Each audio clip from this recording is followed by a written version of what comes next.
صلى الله عليه وسلم على محمد. هذا هو المجلس الثاني في قراءة سنن الترمذي رحمه الله تعالى على الشيخ عبد الله أو الدكتور عبد الله بن محمد اللغبي حفظه الله تعالى. فبأسانيدكم إليه قال رحمه الله تعالى: أبواب الصلاة عن رسول الله صلى الله عليه وسلم. قال: بسم الله الرحمن الرحيم. باب ما جاء في مواقيت الصلاة على النبي صلى الله عليه وسلم. قال: حدثنا هناد بن السري عن النبي صلى الله عليه وسلم قال: حدثنا هناد بن السري قال: حدثنا عبد الرحمن بن أبي الزناد عن عبد الرحمن بن الحارث بن عياش بن أبي ربيعة عن حكيم بن حكيم ابن عباد قال: أخبرني نافع بن جبير بن مطعم أنه قال: أخبرني ابن عباس أن النبي صلى الله عليه وسلم قال: أمني جبريل عند البيت مرتين، فصلى الظهر في الأولى منهما حين كان البيت مثل الشراك، ثم صلى العصر حين كان كل شيء مثل ظله، ثم صلى المغرب حين وجبت الشمس وأفطر الصائم، ثم صلى العشاء حين غاب الشفق، ثم صلى الفجر حين برق الفجر وحرم الطعام على الصائم، وصلى المرة الثانية الظهر حين كان ظل كل شيء مثله لوقت العصر بالأمس، ثم صلى العصر حين كان ظل كل شيء مثليه، ثم صلى المغرب لوقته الأول، ثم صلى العشاء الأخيرة حين ذهب ثلث الليل، ثم صلى الصبح حين أسفرت الأرض، ثم التفت إلى جبريل فقال: يا محمد، هذا وقت الأنبياء من قبلك والوقت فيما بين هذين الوقتين. وفي الباب عن أبي هريرة وبريدة وأبي موسى وأبي مسعود وأبي سعيد وجابر بن عمرو بن حزام والبراء وأنس. قال: حدثنا أحمد بن محمد بن موسى قال: حدثنا عبد الله بن مبارك قال: أخبرني حسين ابن علي بن حسين انه قال: اخبرني وهب بن كيسان عن جابر بن عبد الله عن رسول الله صلى الله عليه وسلم قال: امني جبريل، فذكر نحو حديث ابن عباس بمعناه ولم يذكر به لوقت العصر بالامس. وحديث جابر في المواقيت قد رواه عطاء بن ابي رباح وعمر بن دينار وابو الزبير عن جابر بن عبد الله عن النبي صلى الله عليه وسلم نحو حديث وهب بن كيسان عن جابر عن النبي صلى الله عليه وسلم. قال ابو عيسى: حديث ابن عباس حديث حسن. وقال محمد: اصح شيء في المواقيت حديث جابر عن النبي صلى الله عليه وسلم باب منه. قال: حدثنا هناد قال: حدثنا محمد بن فضيل عن الاعمش عن ابي صالح عن ابي هريره رضي الله عنه انه قال: قال رسول الله صلى الله عليه وسلم: ان للصلاه اولا واخرا، وان اول وقت صلاه الظهر حين تزول الشمس، واخر وقتها حين يدخل وقت العصر، وان اول وقت العصر حين يدخل وقتها، وان اخر وقتها حين تصفر الشمس، وان اول وقت المغرب حين تغرب الشمس، وان اخر وقتها حين يغيب الافق، وان اول وقت العشاء الى اخره حين يغيب الافق، وان اخر وقتها حين ينتصف الليل، وان اول وقت الفجر حين يطلع الفجر، وان اخر وقتها حين تطلع الشمس. وفي الباب عن عبد الله بن عمرو قال ابو عيسى: سمعت محمدا يقول حديث الاعمش عن وجاهه المواقيت صح من حديث محمد بن فضيل عن الأعمش، وحديث محمد بن فضيل أخطأ فيه محمد بن الفضيل. قال: حدثنا هناد قال: حدثنا أبو سامع عن أبي إسحاق الفزاري عن الأعمش عن مجاهد أنه قال: كان يقال لنا للصلاة أولا وآخرا، فذكر نحو حديث محمد بن فضيل عن الأعمش عن نحوه، فذكر نحوه بمعناه. قال: حدثنا أحمد بن منيع من الحسن بن الصباح البزار وأحمد بن محمد بن موسى والمعنى واحد. قالوا: حدثنا إسحاق بن يوسف الأزرق عن سفيان عن علقمة بن مرثد عن سليمان بن بريدة عن أبيه أنه قال: أتى النبي صلى الله عليه وسلم رجل فسأله عن مواقيت الصلاة فقال: أقم معنا إن شاء الله. فأمر بلالا فأقام حين طلع الفجر، ثم أمره فأقام حين نزلت الشمس فصلى الظهر، ثم أمره فأقام صلى العصر والشمس بيضاء مرتفعة، ثم أمره بالمغرب حين وقع حاجب الشمس، ثم أمره بالعشاء فأقام حين غاب الشفق، ثم أمره من الغد فنور بالفجر، ثم أمره بالظهر فأبرد وأنعم أن يبرد، ثم أمره بالعصر فأقام والشمس أخر وقتها فوق ما كانت، ثم أمره فأقام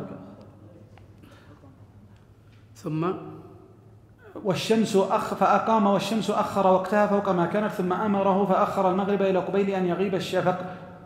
آخر في نعم صحيح آخر نعم. ثم أمره بالعشاء فأقام حين ذهب ثلث الليل، ثم قال: أين السائل عن مواقيت الصلاة؟ فقال الرجل: أنا. فقال: مواقيت الصلاة كما بين هذين.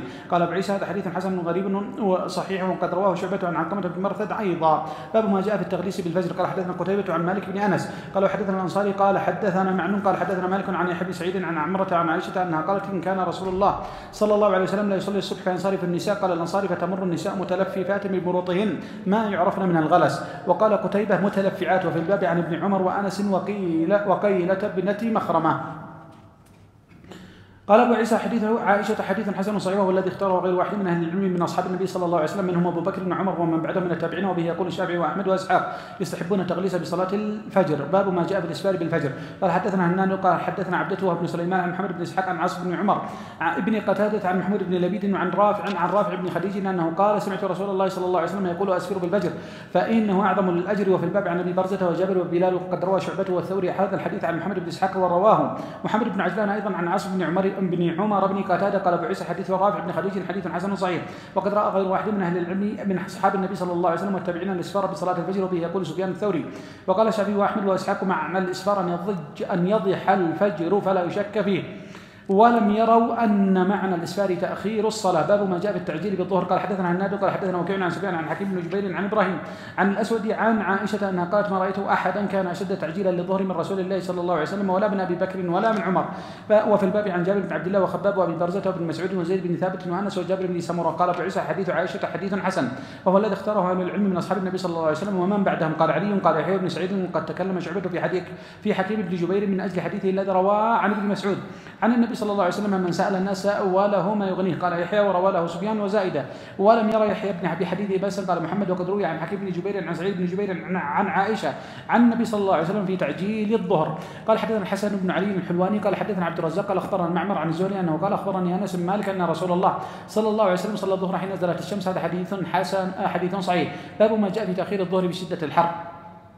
قال حدثنا قتيبة قال حدثنا الليث عن ابن شهاب عن سعيد بن المسيب وابي سلمة عن ابي هريره انه قال رسول الله صلى الله عليه وسلم اذا اشتد الحر فابردوا عن الصلاه فان شده الحر من فيح جهنم. وفي الباب عن ابي سعيد وابي ذر وابن عمر والمغيرة والقاسم بن صفوان عن ابي وابي موسى وابن عباس وانس وروي عن عمر عن النبي صلى الله عليه وسلم بهذا ولا يصح. قال ابو عيسى هذا حديث ابي هريره حديث حسن صحيح. وقد اختار قوم من اهل العلم تاخير صلاه الظهر بشده الحر وهو قول ابن المبارك واحمد واسحاق. قال الشافعي انما الابراد بصلاه الظهر ان كان مسجدا ينتاب اهله من البعد فاما المصلي وحده الذي يصلي في مسجد قومه فالذي يحب له ان لا يؤخر الصلاه بشده الحر. قال ابو عيسى ومعنى من ذهب الى تاخير الظهر بشده الحر هو اولى واشبه بالاتباع. واما ما ذهب اليه الشافعي ان الرخصه لمن ينتاب من البعد والمشقه على الناس فان في حديث ابي ذر ما يدل على خلاف ما قال الشافعي. قال ابو ذر كنا مع النبي صلى الله عليه وسلم في سفر فاذن بلال بصلاه الظهر فقال النبي صلى الله عليه وسلم يا بلال ابرد ثم ابرد. فلو كان الامر على ما ذهب اليه الشافعي لم يكن للابراد في ذلك الوقت معنى لاجتماعهم في السفر وكانوا لا يحتاجون ان ينتابوا من البعد. قال حدثنا محمود بن غيلان قال حدثنا ابو داود قال انبانا شعبة عن مهاجر بن ابي الحسن عن مهاجر ابي الحسن عن زيد بن وهب عن ابي ذر ان رسول الله صلى الله عليه وسلم كان بسفر ومعه بلال فاراد ان يقيم فقال ابرد ثم اراد ان يقيم فقال رسول الله صلى الله عليه وسلم ابرد في الظهر. قال حتى راينا فيء التلول ثم قام فصلى فقال رسول الله صلى الله عليه وسلم ان شده الحر من فيح جهنم فابردوا عن الصلاه. قال ابو عيسى هذا حديث حسن صحيح. باب ما جاء في تعجيل الظهر. قال حدثنا قتيبة قال حدثنا الليث عن ابن شهاب عن عروة عن عائشة انها قالت ما صلى رسول الله صلى الله عليه وسلم العصر. صلى رسول الله صلى الله عليه وسلم العصر والشمس بحجرتها لم يظهر الفيء من حجرتها. وفي الباب عن انس وابي اروى وجابر ورافع بن خديج ويروى عن رافع ايضا عن النبي صلى الله عليه وسلم في تاخير العصر ولا يصح. قال ابو عيسى حديث عائشة حديث حسن صحيح وهو الذي اختاره بعض اهل العلم من اصحاب النبي صلى الله عليه وسلم منهم عمر وعبد الله بن مسعود وعائشه وانس وغير واحد من التابعين تعجيل صلاه العصر وكرهوا تاخيرها وبه يقول عبد الله بن مبارك والشافعي واحمد واسحاق. قال حدثنا علي بن حجر قال حدثنا اسماعيل بن جعفر عن العلاء بن عبد الرحمن انه دخل على انس مالك في داره بالبصره حين صرف من الظهر وداره بجنب المسجد فقال قوموا فصلوا العصر. قال فقمنا فصلينا فلما انصرفنا فقال سمعت رسول الله صلى الله عليه وسلم يقول تلك صلاة المنافق يجلس يرقب الشمس حتى إذا كانت بين قرني الشيطان قام فنكر 4 لا يعرف أو لا يذكر الله فيها إلا قليلا. قال أبو عيسى هذا حديث حسن صحيح. باب ما جاء في تأخير العصر. قال حدثنا علي بن حجر قال اخبرنا اسماعيل بن علية عن ايوب عن ابن ابي مليكة عن ام سلمة انها قالت ما كان رسول الله صلى الله عليه وسلم اشد تعجيلا للظهر منكم وانتم اشد تعجيلا للعصر منه. قال ابو عيسى وقد روي هذا الحديث عن ابن جريج عن ابن ابي مليكة عن ام سلمة فذكر نحوه. باب ما جاء في وقت المغرب. قال حدثنا قتيبة قال حدثنا حاتم بن اسماعيل عن يزيد بن ابي عبيد عن سلمة بن الاكوع انه قال كان رسول الله صلى الله عليه وسلم يصلي المغرب اذا غربت الشمس وتوارت بالحجاب. وفي الباب عن جابر وزيد بن خالد وانس ورافع بن خديج وابي ايوب بن حبيبه وعباس بن عبد المطلب. وحديث العباس قد روي عنه موقوفا وهو اصح. قال ابو عيسى حديث سلمة بن الاكوع حديث حسن صحيح وهو قول اهل العلم من اصحاب النبي صلى الله عليه وسلم ومن بعدهم من التابعين اختاروا تعجيل صلاه المغرب وكرهوا تاخيرها حتى قال بعض اهل العلم ليس للصلاة المغرب كذا للصلاة عندكم لصلاة ليس للصلاة المغرب لصلاة المغرب ليس لصلاة في نسخة ليس لصلاة المغرب إلا وقت واحد. وذهبوا إلى حديث النبي صلى الله عليه وسلم حيث صلى به جبريل وهو قول ابن المبارك والشافعي. باب ما جاء في وقت صلاة العشاء إلى آخره. قال حدثنا محمد بن عبد الملك بن أبي الشوارب قال حدثنا أبو عوانة عن أبي بشر عن بشير بن ثابت عن حبيب بن سالم عن النعمان بن بشير أنه قال أنا أعلم الناس بوقت هذه الصلاة كان رسول الله صلى الله عليه وسلم يصليها في سقوط القمر لثالثة. قال حدثنا أبو بكر بن محمد بن أبان قال حدثنا عبد الرحمن بن مهدي عن أبي عوانة بهذا الإسناد فذكر نحوه. قال أبو عيسى روى هذا الحديث هشيم عن أبي بشر عن حبيب بن سالم عن النعمان بن بشير ولم يذكر فيه هشيم عن بشير بن ثابت. وهذا حديث أبي عوانة أصح لأن يزيد بن هارون روى عن شعبة عن أبي بشر نحو رواية أبي عوانة. باب ما جاء في تأخير العشاء إلى آخره. قال أخبرنا هناد قال حدثنا عبدة عن عبيد الله بن عمر عن سعيد المقبوري عن أبي هريرة رضي الله عنه أنه قال النبي صلى الله عليه وسلم لولا أن أشق على أمتي لأمرتم أن يؤخروا العشاء إلى ثلث الليل أو نصفه. وفي الباب عن جابر بن سمرة وجابر بن عبد الله وأبي برزة وابن عباس وأبي سعيد وزيد بن خالد وابن عمر. قال أبو عيسى حديث أبي هريرة حديث حسن صحيح وهو الذي اختاره أكثر أهل العلم من أصحاب النبي صلى الله عليه وسلم والتابعين تأخير تأخير صلاة العشاء إلى آخرة. وبه يقول أحمد وإسحاق. باب ما جاء بكراهية النوم قبل العشاء والسمر بعدها. قال حدثنا أحمد بن منيع قال حدثنا هشيم قال أخبرنا عوف قال أحمد حدثنا عباد بن عباد هو المهلبي وإسماعيل بن علية جميعا عن عوف عن سيار بن سلامة وهو أبو المنهال الرياحي عن أبي برزة أنه قال كان النبي صلى الله عليه وسلم يكره النوم قبل العشاء والحديث بعدها. وفي الباب عن عائشة وعبد الله بن مسعود وأنس. قال أبو عيسى حديث أبي برزة حديث حسن صحيح وقد كره أكثر أهل العلم النوم قبل صلاة العشاء ورخص في ذلك بعضهم. وقال عبد الله بن مبارك أكثر الأحاديث على الكراهية ورخص بعضهم في النوم قبل صلاة العشاء في رمضان. باب ما جاء في الرخصة بالسمر بعد العشاء. قال حدثنا أحمد بن منيع قال حدثنا أبو معاوية عن الأعمش عن إبراهيم عن علقمة عن عمر بن الخطاب أنه قال كان رسول الله صلى الله عليه وسلم يسمر مع أبي بكر بالأمر من أمر المسلمين وأنا معهما. وفي الباب عن عبد الله بن عمرو وأوس بن حذيفة وعمران بن حسين قال أبو عيسى حديث عمر حديث حسن وقد روى هذا الحديث الحسن بن عبيد الله عن إبراهيم عن علقمة عن رجل من جعفي يقال له قيس أو ابن قيس أو قال ابن قيس عن عمر عن النبي صلى الله عليه وسلم فذكر هذا الحديث في قصة طويلة. وقد اختلف أهل العلم بين أصحاب النبي صلى الله عليه وسلم والتابعين ومن بعدهم بالسمر بعد العشاء إلى آخره. فكره قوم منهم السمر بعد صلاة العشاء إلى آخره ورخص بعضهم إذا كان في معنى العلم وما لا بد منه من الحوائج وأكثر الحديث على الرخصة. وقد روي أن النبي صلى الله عليه وسلم قال لا سمر إلا لمصل أو مسافر. باب ما جاء في وقت الأول من الفضل. قال حدثنا أبو عمار الحسين بن حريث قال حدثنا الفضل بن موسى عن عبد الله بن عمر العمري عن قاسم بن غنام عن عمته أم فروة وكانت ممن بايعت النبي صلى الله عليه وسلم. قالت سئل النبي صلى الله عليه وسلم أي الأعمال أفضل؟ قال الصلاة لأول وقتها. قال حدثنا أحمد بن منيع قال حدثنا يعقوب بن الوليد المدني عن عبد الله بن عمر عن نافع عن ابن عمر أنه قال رسول الله صلى الله عليه وسلم الوقت الأول من الصلاة رضوان الله والوقت الآخر عفو الله. وفي الباب عن علي وابن عمر وعائشة وابن مسعود. قال حدثنا قتيبة قال حدثنا عبد الله بن وهب عن سعيد بن عبد الله الجهاني عن محمد بن عمر بن علي بن أبي طالب عن علي بن أبي طالب أن النبي صلى الله عليه وسلم قال له يا علي ثلاث لا تؤخرها الصلاة إذا آنت والجنازة إذا حضرت والأيم إذا وجدت لها كفءا. قال أبو عيسى حديث أم فروة لا يروى إلا من حديث عبد الله بن عمر العمري وليس هو بالقوي عند أهل الحديث واضطربوا في هذا الحديث وقد تكلم فيه يحيى بن سعيد من قبل حفظه. قال حدثنا قتيبة قال حدثنا مروان بن معاوية الفزاري عن أبي يعفور عن الوليد بن العزاري عن أبي عمرو الشيباني أن رجلا قال لابن مسعود أي العمل أفضل؟ قال سألت عنه رسول الله صلى الله عليه وسلم قال الصلاة على مواقيتها. قلت وماذا يا رسول الله؟ قال وبر الوالدين. قلت وماذا يا رسول الله؟ قال الجهاد في سبيل الله. قال أبو عيسى هذا حديث حسن صحيح قد روى المسعودي وشعبة والشيباني وغير واحد عن الوليد بن العزاري هذا الحديث. قال حدثنا قتيبة قال حدثنا الليث عن خالد بن يزيد عن سعيد بن أبي هلال عن إسحاق بن عمر عن عائشة أنها قالت ما صلى رسول الله صلى الله عليه وسلم صلاة لوقتها الآخر مرتين حتى قبضه الله. قال أبو عيسى هذا حديث غريب وليس إسناده بمتصل. قال الشافعي والوقت الأول من الصلاة أفضل. ومما يدل على فضل أول الوقت على آخره اختيار النبي صال الله عليه وسلم وأبي بكر وعمر فلم يكونوا يختارون إلا ما هو أفضل ولم يكونوا يدعون الفضل وكانوا يصلون في أول الوقت. قال حدثنا بذلك أبو الوليد المكي عن الشافعي. باب ما جاء في السهو عن وقت صلاة العصر. قال حدثنا قتيبة عن أنه قال حدثنا الليث عن نافع عن ابن عمر عن النبي صلى الله عليه وسلم قال الذي تفوته صلاة العصر فكأنما وتر أهله وماله. وفي الباب عن بريدة ونوفل بن معاوية. قال أبو عيسى حديث ابن عمر قال حديث ابن عمر حديث حسن صحيح قد رواه الزهري أيضا عن سالم عن النبي صلى الله عليه وسلم. باب ما جاء في تعجيل الصلاة إذا أخرها الإمام. قال حدثنا محمد بن موسى البصري قال حدثنا جعفر بن سليمان الضباعي عن أبي عمران الجوني عن عبد الله بن الصامت عن أبي ذر رضي الله عنه أنه قال النبي صلى الله عليه وسلم يا أبا ذر أمراء يكونون بعدي يميتون الصلاة فصل الصلاة لوقتها فإن صليت لوقتها كانت لك نافلة وإلا كنت قد أحرزت صلاتك. وفي الباب عن عبد الله بن مسعود وعبادة بن الصامت قال أبو عيسى حديث أبي ذر حديث حسن، وهو قول غير واحد من أهل العلم يستحبون أن يصلي الرجل الصلاة لميقاتها إذا أخرها الإمام ثم يصلي مع الإمام، والصلاة الأولى هي المكتوبة عند أكثر أهل العلم. وأبو عمران الجوني اسمه عبد الملك بن حبيب. باب ما جاء في النوم عن الصلاة. قال حدثنا قتيبة قال حدثنا أحمد بن زيد عن ثابت البناني عن عبد الله بن رباح الأنصاري عن أبي قتادة أنه قال ذكروا للنبي صلى الله عليه وسلم نومهم عن الصلاة فقال إنه ليس في النوم تفريط إنما التفريط في اليقظة، فإذا نسي أحدكم صلاة أو نام عنها فليصليها إذا ذكرها. وفي الباب عن ابن مسعود وأبي مريم وعمران بن حسين وجبير بن مطعم وأبي جحيبة وأبي سعيد وعمرو بن أمية الضمري وذي مخبر ويقال ذي مخمر وهو ابن أخي النجاشي. قال أبو عيسى وحديث أبي قتادة حديث حسن صحيح، وقد اختلف أهل العلم في الرجل ينام عن الصلاة أو ينساها فيستيقظ ويذكر وهو في غير وقت صلاة عند طلوع الشمس أو عند غروبها، فقال بعضهم يصليها إذا استيقظ أو ذكر وإن كان عند طلوع الشمس أو عند غروبها، وهو قول أحمد وإسحاق. وقال بعضهم لا يصلي حتى تطلع الشمس أو تغرب. باب ما جاء في الرجل ينسى الصلاة.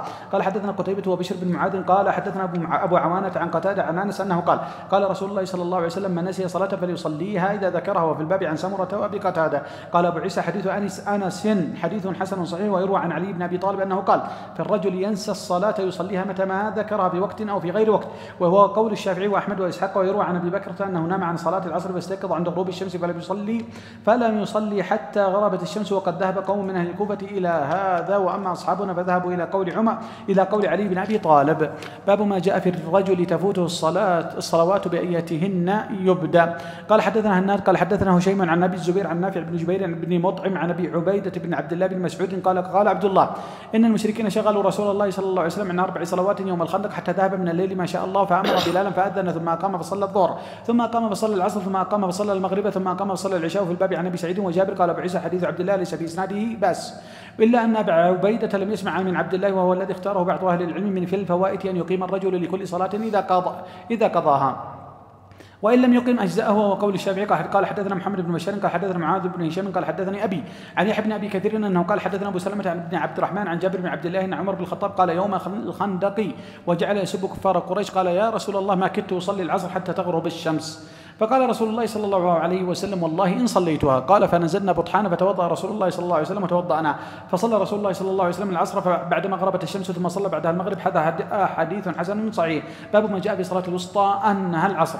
قال حدثنا هناد قال حدثنا عبدته عن سعيد عن قتادة عن الحسن عن سمرة بن جندب عن النبي صلى الله عليه وسلم أنه قال في صلاة الوسطى صلاة العصر. قال حدثنا محمود بن غيلان قال حدثنا أبو داود الطيالسي وأبو النضر عن محمد بن طلحة بن مصرف عن زبيد عن مرة الهمداني عن عبد الله بن مسعود أنه قال رسول الله صلى الله عليه وسلم صلاة الوسطى صلاة العصر. قال أبو عيسى هذا حديث صحيح. وفي الباب عن علي وعائشة وحفصة وأبي هريرة وأبي هاشم بن عتبة. قال أبو عيسى قال محمد قال علي بن عبد الله قال حديث الحسن بن سمرة حديث حسن، وقد سمع منه. وقال أبو عيسى حديث سمرة في صلاة الوسطى حديث حسن، وهو قول أكثر العلماء من أصحاب النبي صلى الله عليه وسلم وغيرهم. وقال زيد بن ثابت وعائشة صلاة الوسطى صلاة الظهر، وقال ابن عباس وابن عمر صلاة الوسطى صلاة الصبح. قال حدثنا أبو موسى محمد بن المثنى قال حدثنا قريش بن أنس عن حبيب بن الشهيد أنه قال لي محمد بن سيرين سل الحسن ممن سمع حديث العقيقة، فسألته فقال سمعت من سمرة بن جندب. قال أبو عيسى وأخبرني محمد بن إسماعيل عن علي بن عبد الله بن المديني عن قريش بن أنس بهذا الحديث. قال محمد قال علي وسماع الحسن بن سمرة صحيح، واحتج به الحديث بهذا الحديث. باب ما جاء في كراهية الصلاة بعد العصر وبعد الفجر. قال حدثنا أحمد بن منيع قال حدثنا هشيم قال أخبرنا منصور وهو ابن زادان عن قتادة أنه قال أخبرنا أبو العالية عن ابن عباس أنه قال سمعت غير واحد من أصحاب النبي صلى الله عليه وسلم منهم عمر بن الخطاب، وكان من أحبهم إلي أن رسول الله صلى الله عليه وسلم نهى عن الصلاة بعد الفجر حتى تطلع الشمس، وعن الصلاة بعد العصر حتى تغرب الشمس. وفي الباب عن علي وابن مسعود وابي سعيد بن عقبة بن عامر وابي هريرة وابن عمر وسمرة بن جندب وسلمة بن الأكوع وزيد بن ثابت وعبد الله بن عمرو ومعاذ بن عفراء والصنابحي ولم يسمع من النبي صلى الله عليه وسلم، وعائشة وكعب بن مرة وأبي أمامة وعمر بن عبسة ويعلى بن أمية ومعاوية. قال أبو عيسى هذا حديث ابن عباس عن عمر حديث حسن صحيح، وهو قول أكثر الفقهاء من أصحاب النبي صلى الله عليه وسلم ومن بعدهم أنهم كرهوا الصلاة بعد صلاة الصبح حتى تطلع الشمس وبعد العصر حتى تغرب الشمس. فأما الصلوات الفوائد فلا بأس أن تقضى بعد العصر وبعد الصبح. قال علي بن المديني قال يحيى بن سعيد قال شعبة لم يسمع قتادة من أبي العالية إلا 3 أشياء: حديث عمر أن النبي صلى الله عليه وسلم نهى عن الصلاة بعد العصر حتى تغرب الشمس وبعد الصبح حتى تطلع الشمس، وحديث ابن عباس عن النبي صلى الله عليه وسلم أنه قال لا ينبغي لأحد أن يقول أنا خير من يونس بن متى. وحديث علي القضاة ثلاثة. باب ما جاء في الصلاة بعد العصر. قال حدثنا قتيبة قال حدثنا جرير عن عطاء بن السائب عن سعيد بن جبير عن ابن عباس أنه قال إنما صلى النبي صلى الله عليه وسلم ركعتين بعد العصر لأنه أتاه أمال فشغله عن الركعتين بعد الظهر فصلاهما بعد العصر ثم لم يعد لهما.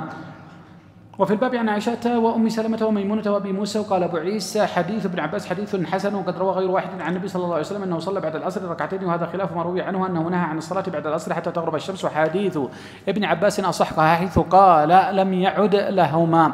وقد روي عن زيد بن ثابت نحو حديث ابن عباس وقد روي عن عائشة في هذا الباب وروايات روي عنها أن النبي صلى الله عليه وسلم ما دخل عليها بعد العصر إلا صلى ركعتين. وروي عنها عن أم سلمة عن النبي صلى الله عليه وسلم أنه نهى عن الصلاة بعد العصر حتى تغرب الشمس وبعد الصبح حتى تطلع الشمس والذي اجتمع عليه أكثر أهل العلم على كراهية الصلاة بعد العصر حتى تغرب الشمس وبعد الصبح حتى تطلع الشمس إلا ما استثني من ذلك مثل الصلاة بمكة بعد العصر حتى تغرب الشمس وبعد الصبح حتى تطلع الشمس بعد الطواف.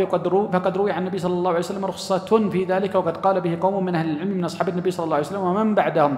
وبه يقول الشافعي وأحمد وإسحاق. وقد كره قوم من أهل العلم من أصحاب النبي صلى الله عليه وسلم ومن بعدهم الصلاة بمكة أيضا بعد العصر وبعد الصبح. وبه يقول سفيان الثوري ومالك بن أنس وبعض أهل الكوفة. باب ما جاء بالصلاة قبل المغرب. قال حدثنا هناد قال حدثنا وكيع عن كامس عن ابن الحسن عن عبد الله بن بريدة عن عبد الله بن مغفل عن النبي صلى الله عليه وسلم قال بين كل أذانين صلاة لمن شاء. وفي الباب عن عبد الله بن الزبير قال أبو عيسى حديث عبد الله بن مغفل حديث حسن صحيح. وقد اختلف أصحاب النبي صلى الله عليه وسلم بالصلاة قبل المغرب فلم يرى بعضهم الصلاة قبل المغرب. وقد روي عن غير واحد من أصحاب النبي صلى الله عليه وسلم أنهم كانوا يصلون قبل صلاة المغربية ركعتين بين الأذان والإقامة. وقال أحمد بن إسحاق وقال أحمد وإسحاق إن صلاهما فحسن وهذا عندهما على الاستحباب. باب ما جاء في من أدرك ركعة من العصر قبل أن تغرب الشمس. قال حدثنا الأنصاري قال حدثنا معا قال حدثنا مالك بن أنس عن زيد بن أسلم عن عطاء بن يسار وعن بسر بن سعيد عن الأعرج يحدثون عن ابي هريره عن النبي صلى الله عليه وسلم انه قال من ادرك من الصبح ركعه قبل ان تطلع الشمس فقد ادرك الصبح ومن ادرك من العصر ركعه قبل ان تغرب الشمس فقد ادرك العصر. وفي الباب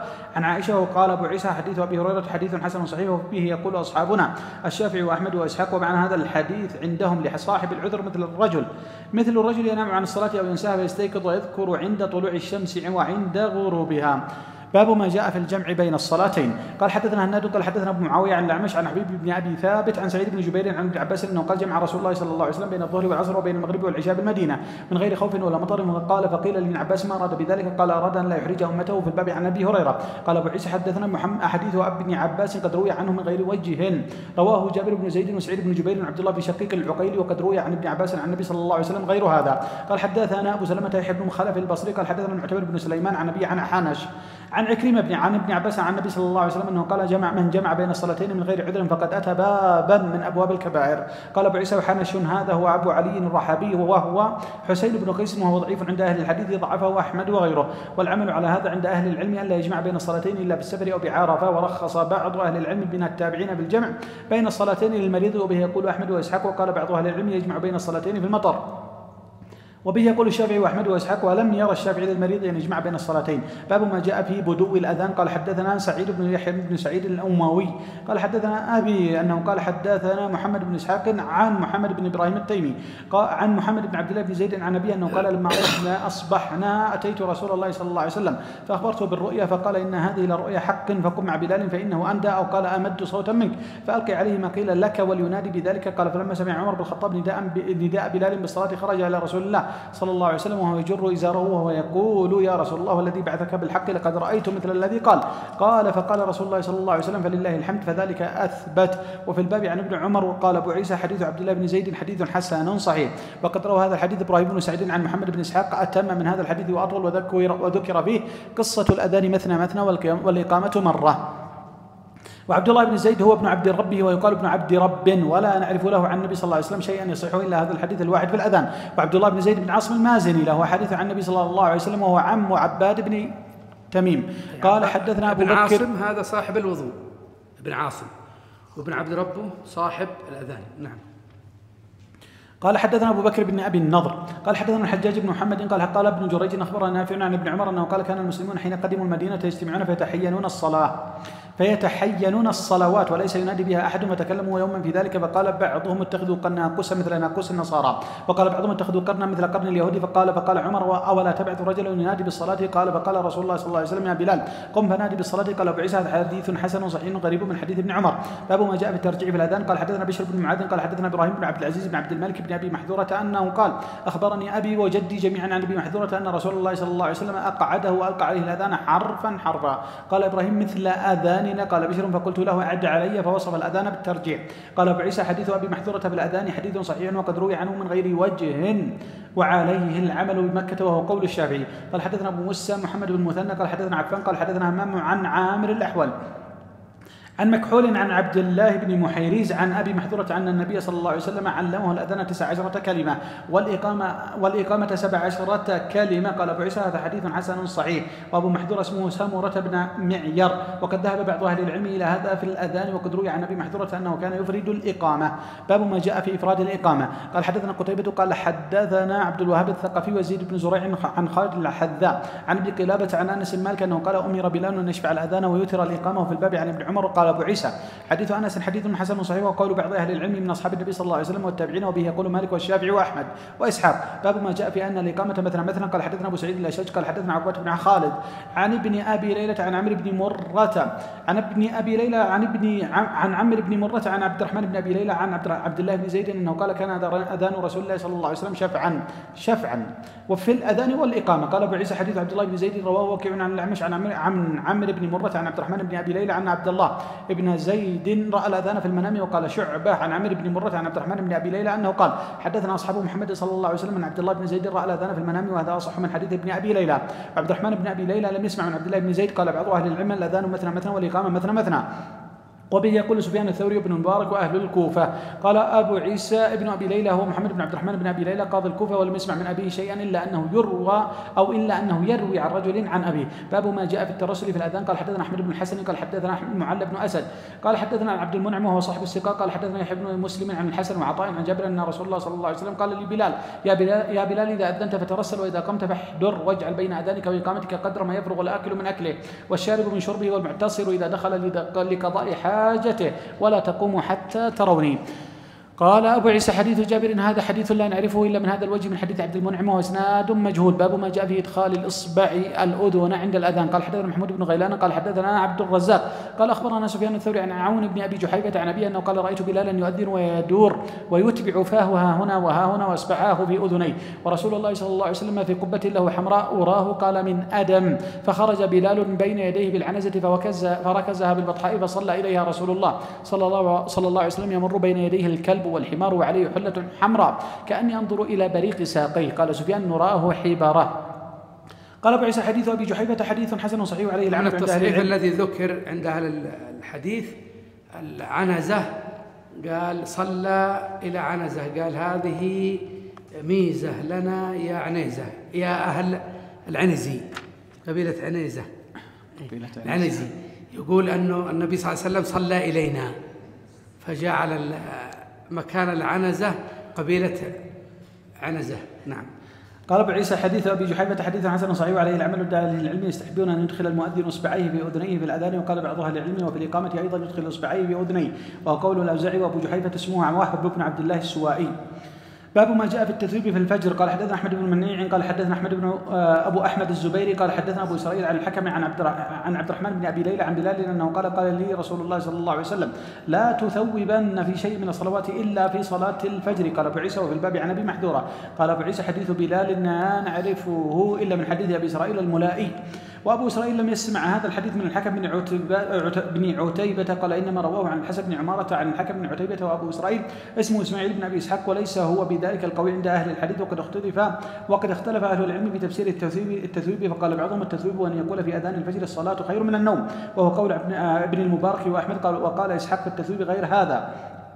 قال هو شيء حدثه الناس بعد النبي صلى الله عليه وسلم إذا أذن المؤذن واستبطأ القوم قال بين الأذان والإقامة قد قامت الصلاة حي على الصلاة حي على الفلاح. وهذا الذي قال إسحاق هو التثويب الذي كرهه أهل العلم والذي أحدثوه بعد النبي صلى الله عليه وسلم، والذي فسره ابن المبارك وأحمد أن التثويب أن يقول المؤذن بصلاة الفجر الصلاة خير من النوم، وهو قول صحيح ويقال له التثويب أيضا، وهو الذي اختاره أهل العلم.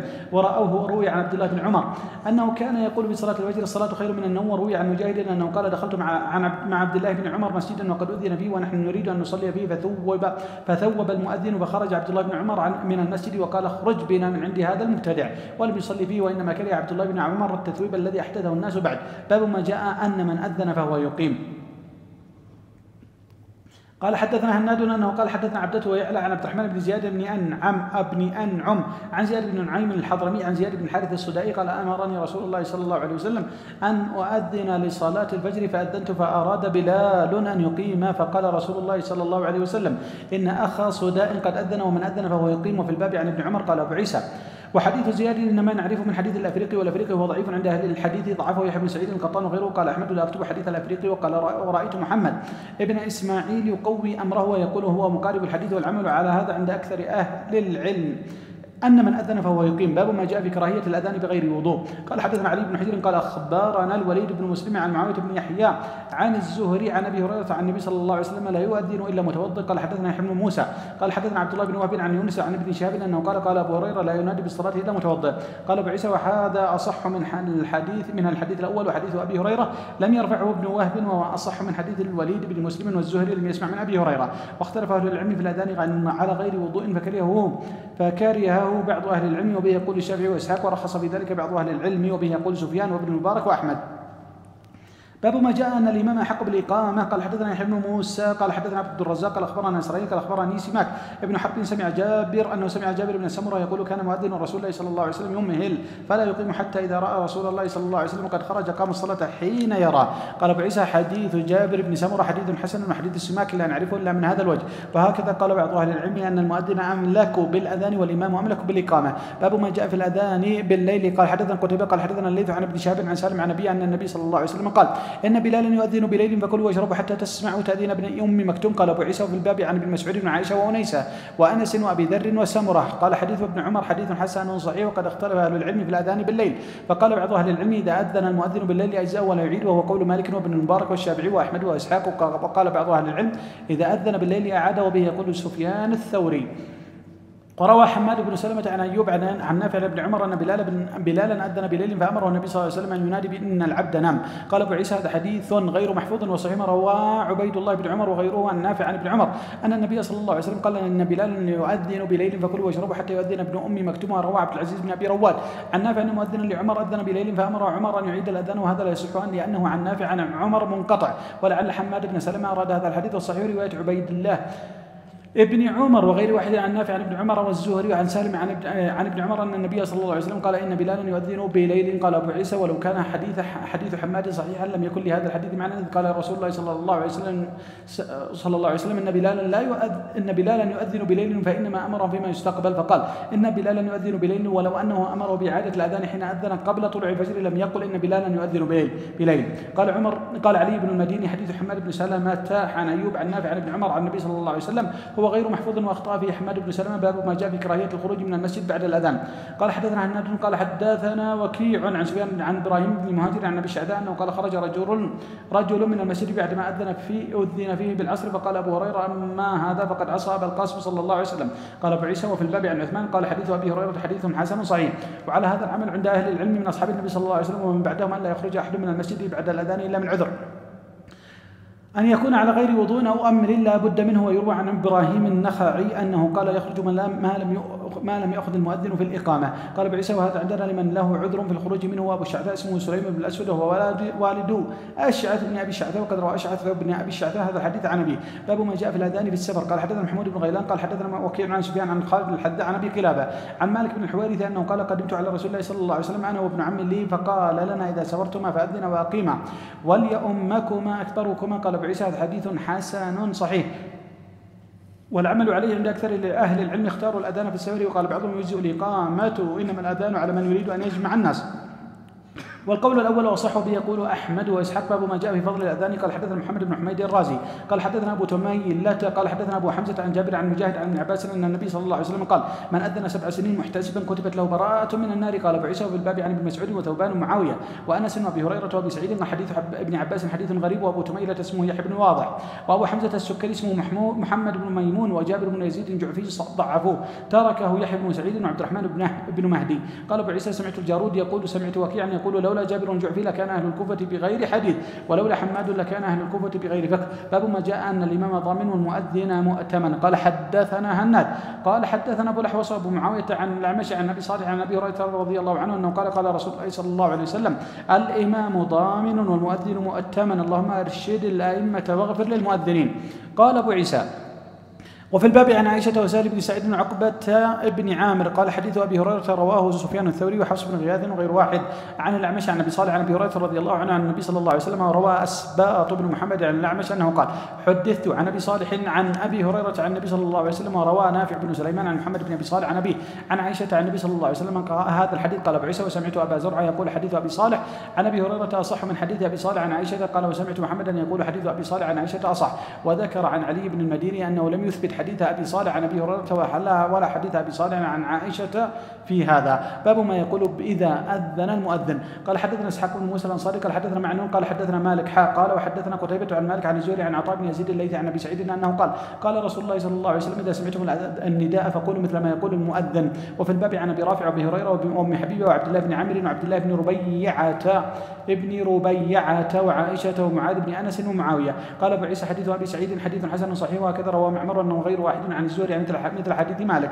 وروى عبد الرحمن بن إسحاق عن الزهري عن هذا الحديث عن سعيد بن المسيب عن أبي هريرة عن النبي صلى الله عليه وسلم. ورواية مالك أصح. باب ما جاء بكراهية أن يأخذ المؤذن على الأذان أجرا.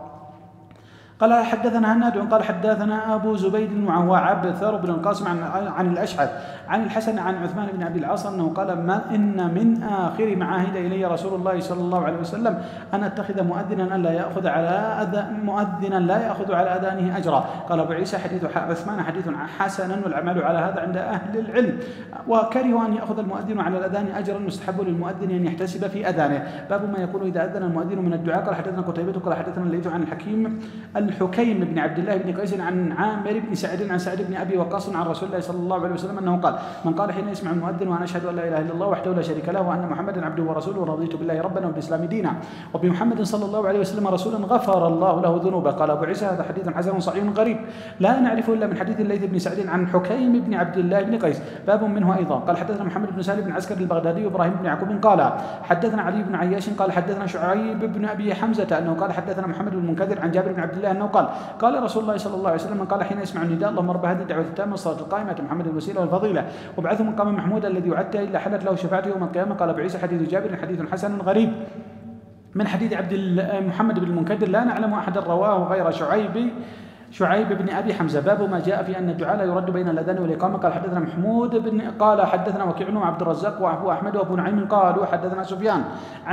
عن زيد العمي عن أبي ياس معاوية بن قرة عن أنس بن مالك أنه قال رسول الله صلى الله عليه وسلم الدعاء لا يرد بين الأذان والإقامة. قال أبو عيسى حديث حديث حسن وقد رواه أبو إسحاق الهمداني عن بريد بن أبي مريم عن أنس عن النبي صلى الله عليه وسلم مثل هذا فذكر مثل هذا. باب ما جاء كم فرض الله على عباده من الصلوات. قال حدثنا محمد بن يحيى قال حدثنا عبد الرزاق قال اخبرنا معمر عن الزهري عن انس بن مالك انه قال فرضت على النبي صلى الله عليه وسلم ليله اسري به الصلاه 50 ثم نقصت حتى جعلت 5 ثم نودي يا محمد انه لا يبدل القول لدي وان لك بهذا الخمس 50. وفي الباب عن عبادة بن الصامت وطلحة بن عبيد الله وابي قتادة وابي ذر ومالك بن صعصعة وابي سعيد الخدري. قال ابو عيسى حديث انس حديث حسن صحيح غريب.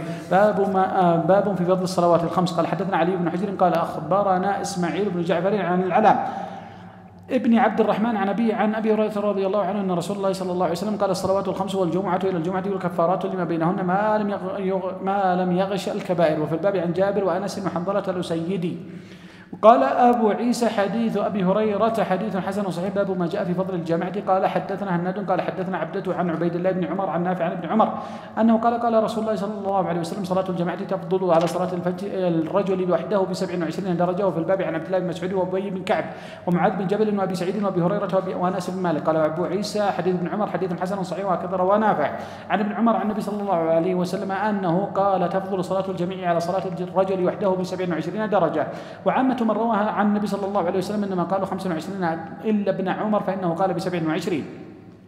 قال حدثنا اسحاق بن موسى الانصاري قال حدثنا معن قال حدثنا مالك عن ابن شهاب عن سعيد بن المسيب عن ابي هريره ان رسول الله صلى الله عليه وسلم قال ان صلاه الرجل في الجماعه تزيد على صلاته وحده ب25 جزءا. قال ابو عيسى هذا حديث حسن صحيح باب ما جاء في من يسمع النداء فلا يجيب. قال حدثنا هناد قال حدثنا وكيع عن جابر بن البرقان عن زيد بن اصم عن ابي هريره عن النبي صلى الله عليه وسلم انه قال لقد هممت ان امر فتيتي ان يجمعوا حزم الحطب ثم امر بالصلاه فتقام ثم أحرق على أقوام لا يشهدون الصلاة. وفي الباب عن ابن مسعود وابي الدرداء وابن عباس ومعاذ بن أنس وجابر. قال أبو عيسى حديث أبي هريرة حديث حسن صحيح وقد روي عن غير واحد من أصحاب النبي صلى الله عليه وسلم أنهم قالوا من سمع النداء فلم يجب فلا صلاة له. قال بعض أهل العلم هذا على التغليظ والتشديد ولا رخصة لأحد من ترك الجماعة إلا من عذر.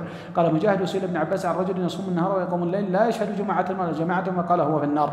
قال حدثنا بذلك هناد قال حدثنا المحاربي عن ليث عن مجاهد ومعنى الحديث ألا يشهد الجماعة والجمعة رغبة عنها واستخفافا بحقها وتهاونا بها. باب ما جاء في أن الرجل يصلي وحده ثم يدرك الجماعة. قال حدثنا أحمد بن منيع قال حدثنا هشيم قال حدثنا يعلى بن عطاء قال حدثنا جابر بن يزيد عن الأسود عن أبيه أنه قال شهدت مع النبي صلى الله عليه وسلم حجته فصليت معه صلاة الصبح في مسجد الخيف فلما قضى صلاته انحرف فإذا هو برجلين في أخرى القوم لم يصلي معه فقال علي بهما فجيء بهما ترعد فرائصهما فقال ما منعكما أن تصليا معنا فقال يا رسول الله إنا قد صلينا في رحالنا. قال فلا تفعلا إذا صليتما في رحالكما ثم أتيتما مسجد الجماعة فصليا معهم فإنها لكما نافلة. وفي الباب عن محجن بن يزيد بن عامر قال أبو عيسى حديث يزيد بن أسود حديث حسن صحيح وقول غير واحد من أهل العلم وبه يقول سفيان الثوري والشافعي وأحمد وإسحاق قالوا إذا صلى الرجل وحده ثم أدرك الجماعة فإنه يعيد الصلوات كلها في الجماعة. وإذا صلى الرجل المغرب وحده ثم أدرك الجماعة قالوا فإنه يصليها معهم ويشفع بركعة والتي صلى وحده هي المكتوبة عندهم. باب ما جاء في الجماعة في مسجد قد صلي فيه مرة. قال حدثنا هناد قال حدثنا عبدته عن سعيد بن ابي عروبه عن سليمان الناجي عن ابي المتوكل عن ابي سعيد انه قال جاء رجل وقد صلى رسول الله صلى الله عليه وسلم فقال ايكم يتجر على هذا فقام رجل وصلى معه. وفي الباب عن ابي عمامه وابي موسى والحكم بن عمير. قال ابو عيسى وحديث ابي سعيد حديث حسن وهو قول غير واحد من اهل العلم من اصحاب النبي صلى الله عليه وسلم وغيرهم من التابعين قالوا لا باس ان يصلي القوم في جماعه في مسجد قد صلي به جماعه. وبه يقول احمد واسحاق وقال اخرون من اهل العلم يصلون فرادى. وبه يقول سفيان بن المبارك وابن المبارك ومالك والشافعي يختارون الصلاة فرادى. وسليمان الناجي بصري وقالوا له سليمان الأسود وأبو المتوكل اسمه علي ابن داود. باب ما جاء في فضل العشاء والفجر في جماعة. قال أخبرنا محمود بن غيلان قال حدثنا بشير بن السري قال حدثنا سفيان عن عثمان بن حكيم عن عبد الرحمن بن أبي عمرة وعن عثمان بن عفان أنه قال رسول الله صلى الله عن عثمان بن عفان أنه قال رسول الله صلى الله عليه وسلم من شهد العشاء في جماعة كان له قيام نصف ليلة ومن صلى العشاء والفجر في جماعة كان له كقيام ليلة. وفي الباب عن ابن عمر وأبي هريرة وأنس وعمارة بن رؤيبة وجندب وأبي بن كعب وأبي موسى وبريدة. قال حدثنا محمد بن بشار قال حدثنا يزيد بن هارون قال أخبرنا داود ابن أبي هند عن الحسن عن جندب بن سفيان عن النبي صلى الله عليه وسلم قال عن جندب بن سفيان عن النبي صلى الله عليه وسلم أنه قال من صلى الصبح فهو في ذمة الله فلا تغفر الله في ذمته. قال أبو عيسى حديث عثمان حديث حسن وصحيح وقد روي هذا الحديث عن عبد الرحمن بن أبي عمرة عن عثمان موقوف وروي عن من غير وجه عن عثمان مرفوع. قال حدثنا عباس بن العنبري قال حدثنا يحيى بن كثير عن أبو غسان العنبري عن إسماعيل الكحال عن عبد الله بن أوس الخزاعي عن بريدة الأسلمي عن النبي صلى الله عليه وسلم أنه قال بشر المشائين في الظلم إلى المساجد بالنور التام يوم القيامة. قال هذا حديث غريب.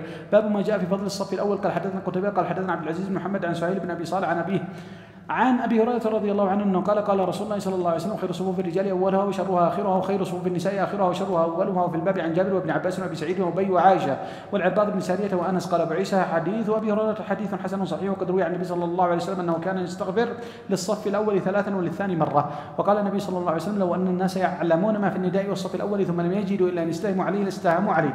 قال حدثنا بذلك إسحاق بن موسى الأنصاري قال حدثنا معن قال حدثنا مالك عن سمي عن أبي صالح عن أبي هريرة رضي الله عنه عن النبي صلى الله عليه وسلم فذكره بمثله. باب ما جاء في إقامة الصفوف. قال حدثنا قتيبة قال حدثنا أبو عوانة عن سماك بن حرب عن نعمان بن بشير قال كان رسول الله صلى الله عليه وسلم يسوي صفوفنا فخرج يوما فرأى رجلا خارجا صدره عن القوم فقال لتسوون صفوفكم أو لا يخالفن الله بين وجوهكم. وفي الباب عن جابر بن سمرة والبراء وجابر بن عبد الله وأنس بن وأبي هريرة وعائشة قال أبو عيسى حديث النعمان بن بشير حديث حسن صحيح وقد روي عن النبي صلى الله عليه وسلم أنه قال من تمام الصلاة إقامة الصف. وروي عن عمر أنه كان يوكل رجلا بإقامة الصفوف ولا يكبر حتى يخبر أن الصفوف قد استوت. وروي عن علي بن عثمان أنهما كان يتعاهدان ذلك ويقولان استووا.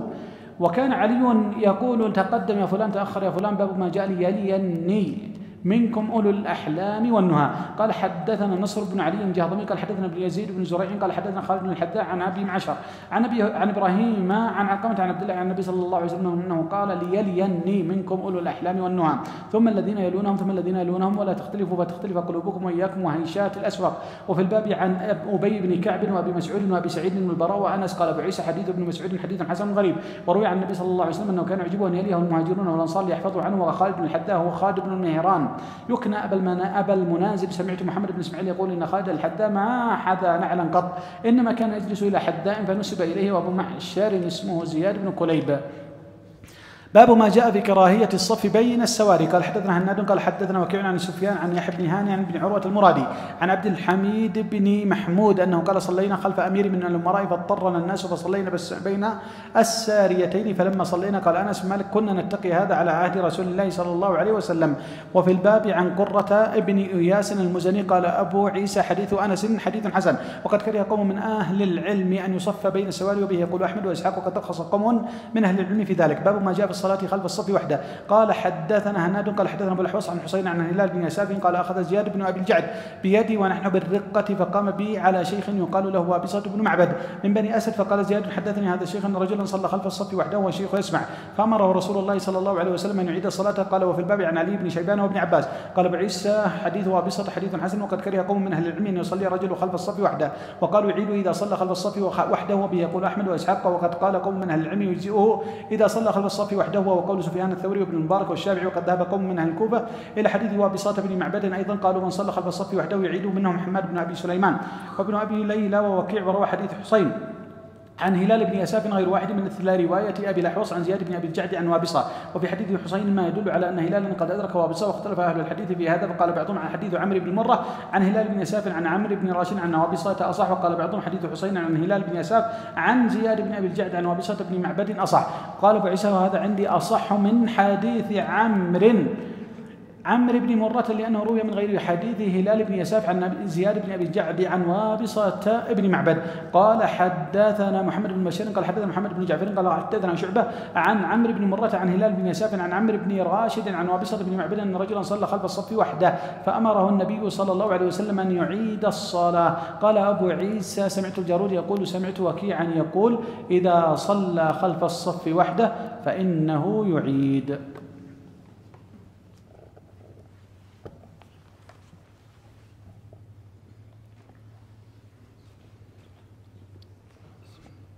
قال رحمه الله تعالى باب ما جاء في الرجل يصلي وحده. باب ما جاء في الرجل يصلي ومعه رجل. قال حدثنا قتيبة قال حدثنا داود بن عبد الرحمن العطار قال حدثنا عمرو بن دينار عن كريب مولى بن عباس عن ابن عباس رضي الله عنه انه قال صليت مع النبي صلى الله عليه وسلم ذات ليلة فقمت عن يساري فاخذ رسول الله صلى الله عليه وسلم براسي ومن ورائي فجعلني عن يمينه. وفي الباب عن انس قال ابو عيسى حديث ابن عباس حديث حسن صحيح والعمل على هذا عند اهل العلم من اصحاب النبي صلى الله عليه وسلم ومن بعدهم قالوا اذا كان الرجل مع الامام يقوم عن يمين الامام. باب ما جاء في الرجل يصلي مع رجل. قال حدثنا ابو داود محمد بن بشار قال حدثنا محمد بن ابي عدي قال انبانا اسماعيل بن مسلم عن الحسن عن زمر الجندي رضي الله عنه قال امرنا رسول الله صلى الله عليه وسلم اذا كنا ثلاثه يتقدمنا احدنا. وفي الباب عن ابن مسعود وجابر وانس بن مالك قال ابو عيسى وحديث سمره حديث غريب والعمل على هذا عند اهل العلم. قالوا اذا كانوا ثلاثه قام رجلان خلف الامام. وروي عن ابن مسعود رضي الله عنه انه صلى بعلقمه بالاسود فاقام احدهما عن يمينه والاخر على يساره ورواه عن النبي صلى الله عليه وسلم. وقد تكلم بعض الناس في اسماعيل بن مسلم من قبل حفظه. باب ما جاء في الرجل يصلي ومعه رجال ونساء. قال حدثنا اسحاق الانصاري قال حدثنا معن قال حدثنا مالك عن اسحاق بن عبد الله بن ابي طلحه عن انس مالك رضي الله عنه ان جدته ملكه دعت رسول الله صلى الله عليه وسلم لطعام صنعته فاكل منه ثم قال قوموا فلنصلي بكم. قال انس فقمت الى حصير لنا قد اسود من طول ما لبس فنضحته بالماء فقام علينا رسول الله صلى الله عليه وسلم وصفت علي انا واليتيم وراءه والعجوز من ورائنا وصلى بين ركعتين ثم انصرف. قال ابو عيسى حديث انس حديث حسن صحيح والعمل عليه عند اهل العلم. قالوا اذا كان مع الامام رجل وامراه قام الرجل عن يمين الامام والمراه خلفهما، وقد احتج بعض الناس بهذا الحديث في جزاز الصلاه اذا كان الرجل خلف الصف وحده. قالوا ان الصبي لم يكن له صلاه وكان الناس خلف النبي صلى الله عليه وسلم وحده، وليس الامر على ما ذهبوا اليه لان النبي صلى الله عليه وسلم اقام مع اليتيم خلفه، ولولا ان النبي صلى الله عليه وسلم جعل اليتيم صلاه لما اقام اليتيم معه ولا اقامه عن يمينه. وقد روي عن موسى بن انس عن انس انه صلى مع النبي صلى الله عليه وسلم فاقامه عن يمينه، وفي هذا الحديث دلاله انه انما صلى تطوعا وان اراد ادخال البركه عليهم. باب من احق بالامامه. قال حدثنا هناد قال حدثنا ابو معاويه عن المشيحة وقال وحدثنا محمد بن غيلان قال حدثنا محمد ابو معاويه وابن نمير عن المشي عن اسماعيل بن رجاء الزبيدي عن اوس بن ضمعج انه قال سمعت ابا مسعود الانصاري رضي الله عنه يقول قال رسول الله صلى الله عليه وسلم يامر القوم يقرؤون من كتاب الله فان كانوا في القراءه سواء فاعلموا بالسنه فان كانوا في السنه سواء فاقدموا هجره فان كانوا في الهجره سواء فاكبرهم سنا ولا يؤم الرجل في سلطانه ولا يجلس على تكريمته في بيته الا باذنه. قال محمود قال ابن نمير في حديث اقدمهم سنا. والباب عن ابي سعيد وانس بن مالك ومالك بن الحارث وعمرو بن سلمه أو سلمة. قال أبو عيسى وحديث أبي مسعود حديث حسن والعمل عليه عند أهل العلم. قالوا حق الناس بالإمامة يقرأون من كتاب الله ويعلمون بالسنة، وقالوا صاحب المنزل حق بالإمامة. وقال بعضهم إذا أذن صاحب المنزل لغيره فلا بأس يصلي به وكره، وبعضهم قالوا السنة يصلي صاحب البيت. قال أحمد بن حنبل وقول النبي صلى الله عليه وسلم لا يؤم الرجل في سلطانه ولا يجلس على تكريمته في بيته إلا بإذنه، فإذا أذن فأرجو أن الإذن في الكل ولم ير به بأسا إذا أذن له أن يصلي به. قال باب ما جاء إذا أما أحدكم الناس فليخفف. قال حدثنا قتيبة قال حدثنا المغيرة بن عبد الرحمن قال عن ابي الزناد عن الاعرج عن ابي هريرة رضي الله عنه النبي صلى الله عليه وسلم قال اذا اما احدكم الناس فليخفف فان فيهم الصغير والكبير والضعيف والمريض فاذا صلى وحده فليصلي كيف شاء. وفي الباب عن ابي حاتم وانس وجابر بن سمرة ومالك بن عبد الله وابي واقد وعثمان بن ابي العاص وابي مسعود وجابر بن عبد الله وابن عباس. قال ابو عيسى حديث وابي هريرة حديث حسن صحيح، وهو قول اكثر العلم واختار ان لا يطيل الامام الصلاه مخافه المشقه على الضعيف والكبير والمريض. وابو الزناد اسمه عبد الله بن ذكوان والأعرج عبد الرحمن بن هرمز المديني كنا ابا داود. قال حدثنا قتيبة قال حدثنا ابو عوانة عن قتادة عن انس رضي الله عنه قال كان رسول الله صلى الله عليه وسلم من اخف الناس صلاة في تمام، وهذا حديث حسن صحيح. باب ما جاء في تحريم الصلاة والتحليل. قال حدثنا سفيان بن وكيع قال حدثنا محمد الفضيل عن ابي سفيان الطريف السعدي عن ابي نضرة عن ابي سعيد رضي الله عنه قال قال رسول الله صلى الله عليه وسلم افتح الصلاة الطهور وتحريم والتكبير والتحليل والتسليم، ولا صلاة لمن لم يقرأ بالحمد وسورة في فريضة او غيرها. وفي الباب عن عائشة وحديث علي بن ابي طالب اجود اسنادا واصح من حديث ابي سعيد، وقد كان ما بأول كتاب الوضوء والعمل عليه عند العلم اصحاب النبي صلى الله عليه وسلم بعدهم.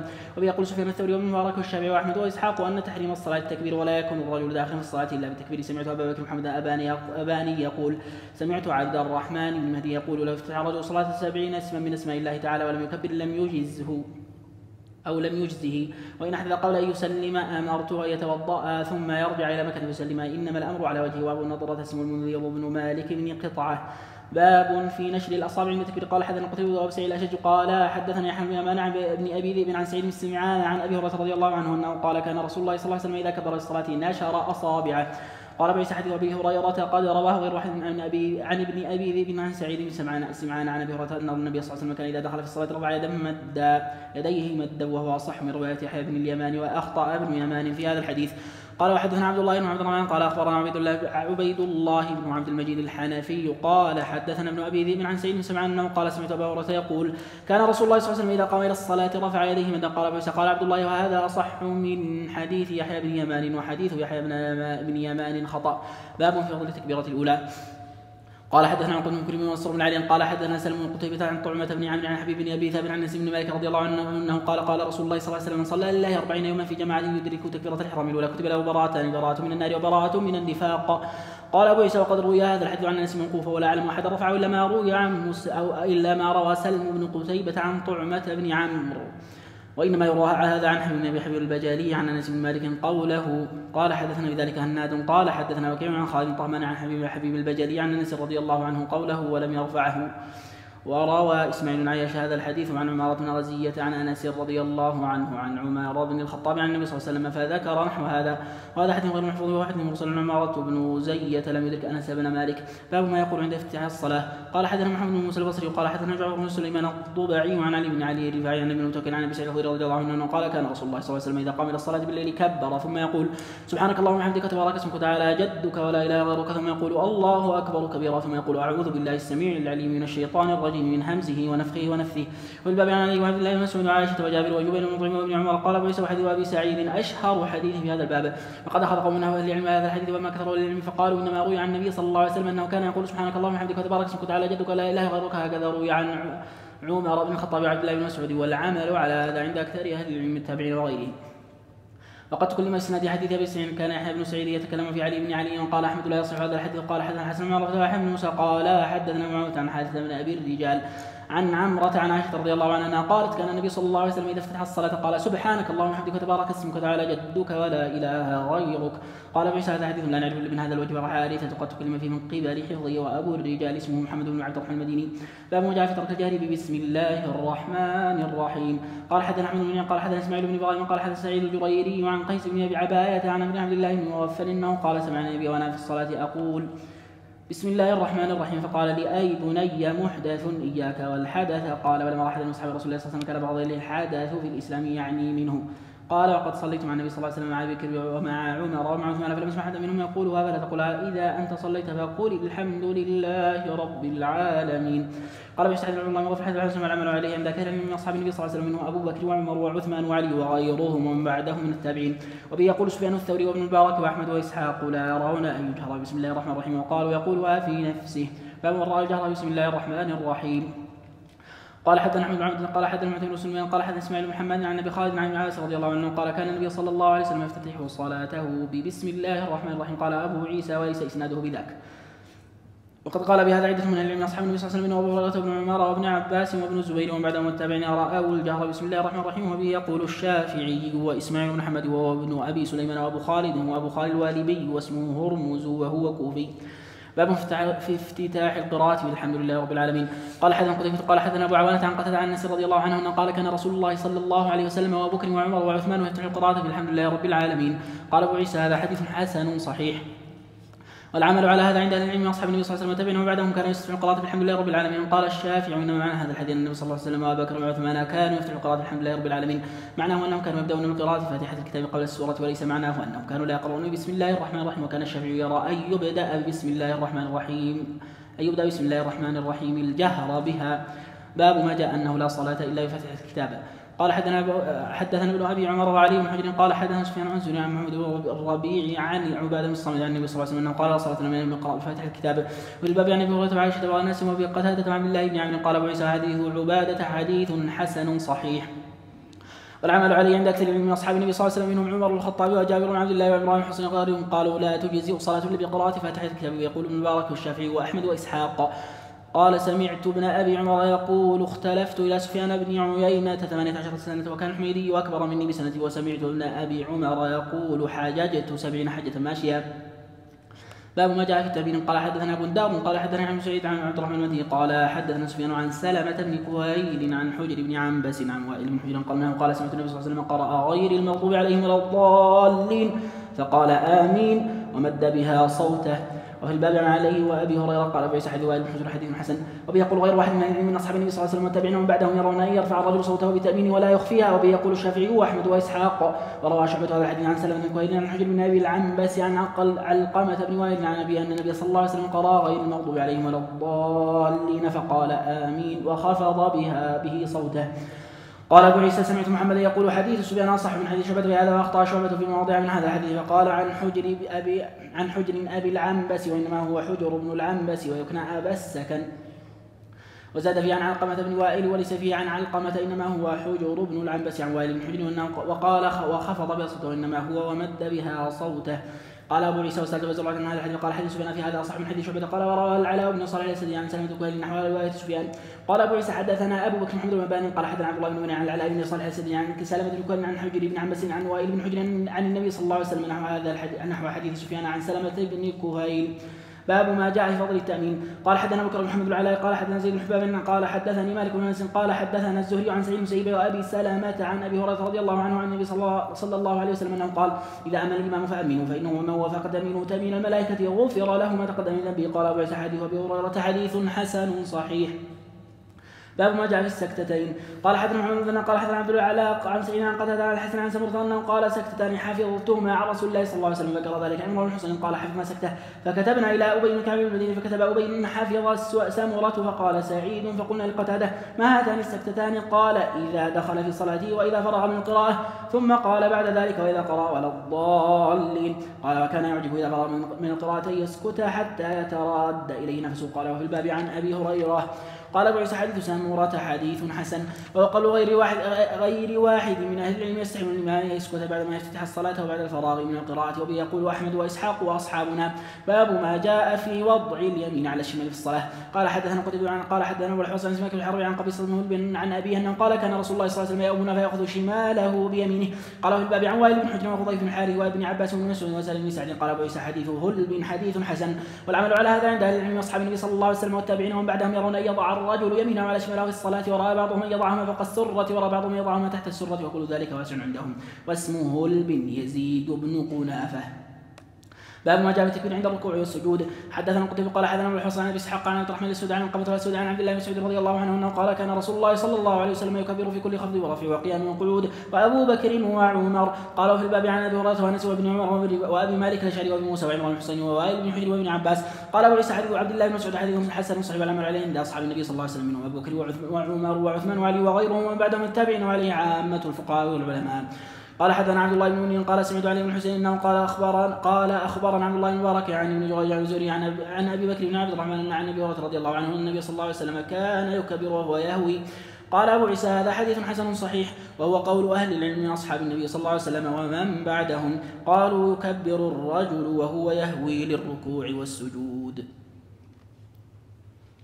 قال رحمه الله تعالى باب رفع اليدين عند الركوع.